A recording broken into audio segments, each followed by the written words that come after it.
नमस्कार बाल दोस्तांनो, चला तर मग ऐकूयात बोक्याची गोष्ट. गोष्टीचं नाव आहे बोक्याचा सन्मान. बोक्याची आई त्यांच्याकडच्या कामवाल्या बाईला रागवत होती. बोक्या पुस्तक वाचत बसला होता. तो उठून आला.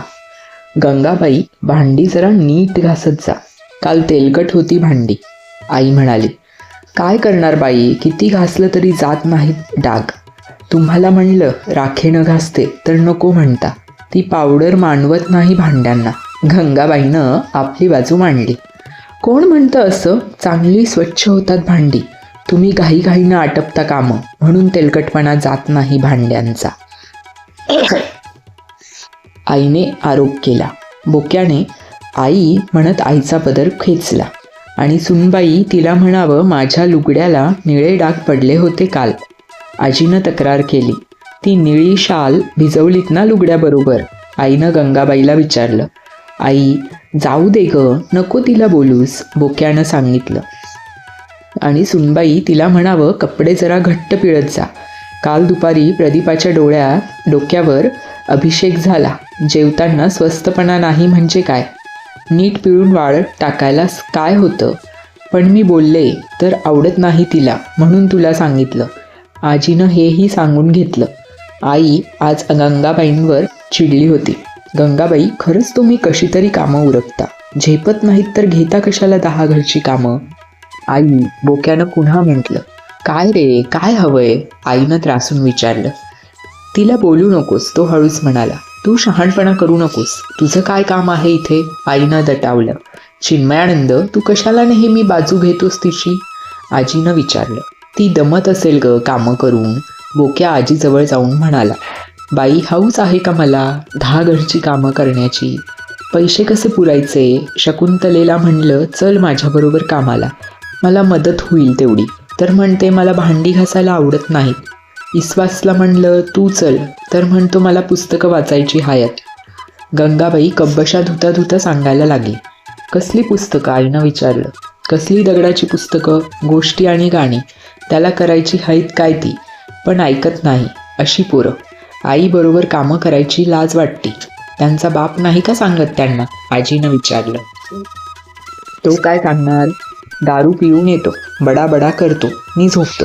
पोरांची कामात मदत नाही, कसलीही लक्षणं. परवा ती प्रभा म्हणती, प्रभा म्हणजे 2 नंबरची, सर्वात लहान, ती म्हणती माझा वाढदिवस कर. तुमच्या वाडीतल्या पुन्हा पोरांचे बघितले वाढदिवस, म्हणती माझा कर. काय बोलायचं. इस्वास खेळायला बॉल आणून दे म्हणतो. शकुंतला सिनेमाला जायला मागते. काल मारलं दणकून, माझाच हात दुखायला लागला मारून मारून. कुणाला मारलं, बोक्यानं विचारलं. शकुंतलेला आणि इस्वासला. प्रभा पळाली, काय कामाची माहीत. गंगाबाई कावली. बोक्याला हे सगळं ऐकवलं नाही. तो म्हणाला, मारता कशाला गंगाबाई, तुमच्या मुलांना वाटत असेल आमच्यासारखं त्यांनाही मिळावं हे सगळं, त्यांची काय चूक. बोक्या, तू चोंबडेपणा करू नकोस, सांगितलं तर कळत नाही का, जा इथून बघू. आई वैतागली. बोक्या आजीजवळ येऊन बसला. आजी, मी काय चोंबडेपणा केला ग, त्यांना हळूच विचारलं. अरे चिन्मयानंदा, ह्या लोकांना जास्त सहानुभूती दाखवली ना की आपल्यालाच त्रास होतो. आजीनं मत ऐकवलं. कसा काय, बोक्यानं विचारलं. इतर लोकांकडे अगदी काटेकोरपणे व्यवस्थित कामं करून घेतात, तिकडे हयगय चालत नाही, आणि आपल्याकडे चालतं कसं असं वाटतं त्यांना.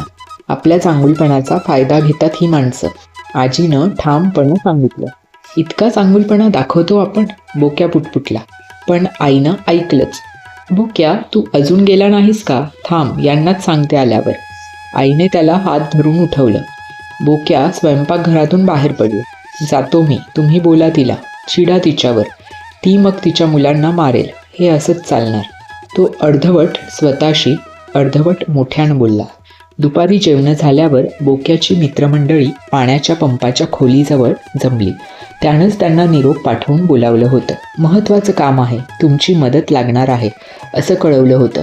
बोक्या आल्याबरोबर सगळे त्याच्याकडे उत्सुकतेने बघायला लागले.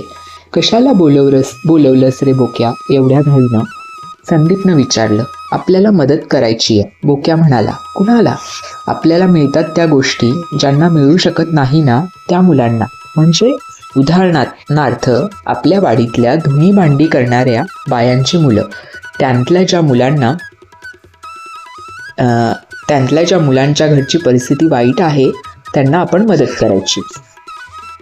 पण आपण कसली बरं मदत करणार? पैशाची आपण कमवीत नाही, म्हणजे मग घरी बाबांना विचारावं लागणार. प्रवीणने मुद्दा मांडला. पैशाची मदत नाही, मग कसली? संदीप, मला असं वाटतं की आपल्याला मिळतं ते त्यांनाही मिळावं. त्यांना वाचायला पुस्तकं द्यायची, छोट्या मुलांना वाचायला लिहायला शिकवायचं, त्यांचे वाढदिवस करायचे, त्यांना खेळ मिळवून द्यायचे. बोक्या थांबला. त्याने त्याच्या मित्रांकडे निरखून पाहिलं. त्यांचे चेहरे फुलले होते. घरी काही चांगलं खाणं केलं की त्यांना द्यायचं, हो ना? आशुतोषने विचारलं. बरोबर.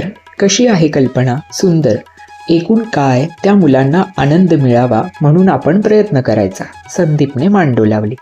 नाहीतरी आपल्याला सुट्टीच आहे. हे बघा, महिला मंडळाच्या सभागृहात आपण वाचून दाखवण्याचं आणि शिकवण्याचं काम केलं तर. मी आठवलेबाईंशी बोलेन, त्या दयाळू आहेत. तू सगळं आधीच ठरवलेलं दिसतंयस, प्रवीण आणि आशुतोष म्हणाले. बोक्यानं कबूल केलं. कालपासून ह्याचाच तर विचार चालला होता. शेवटी ह्या कामासाठी आणखी काही मुलांची मदत घ्यायची असं ठरलं. बोक्यानं वाचून दाखवावं, संदीपनं लिहायला शिकवावं, आशुतोष आणि प्रवीण यांनी गाणी कविता म्हणून घ्याव्यात. केतकीचं ड्रॉइंग फार छान असल्यामुळं तिला चित्र काढायला शिकवण्याची विनंती करावी, अशी सगळी योजना ठरली.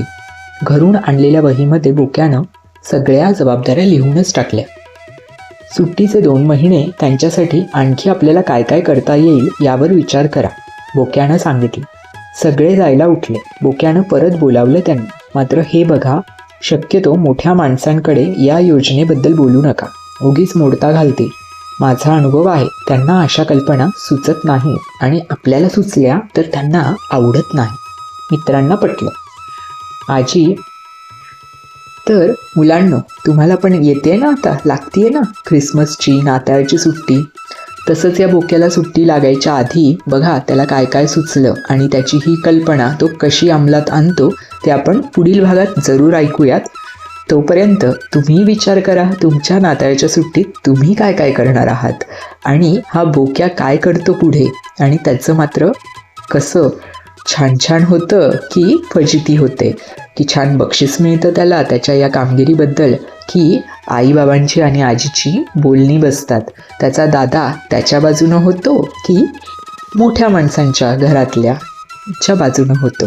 चला तर मग ह्या सगळ्या कुतूहलाची, प्रश्नांची उत्तरं जाणून घेऊयात पुढच्या भागात, याच गोष्टीच्या पुढच्या भागात. तोपर्यंत stay tuned and goodbye, good night.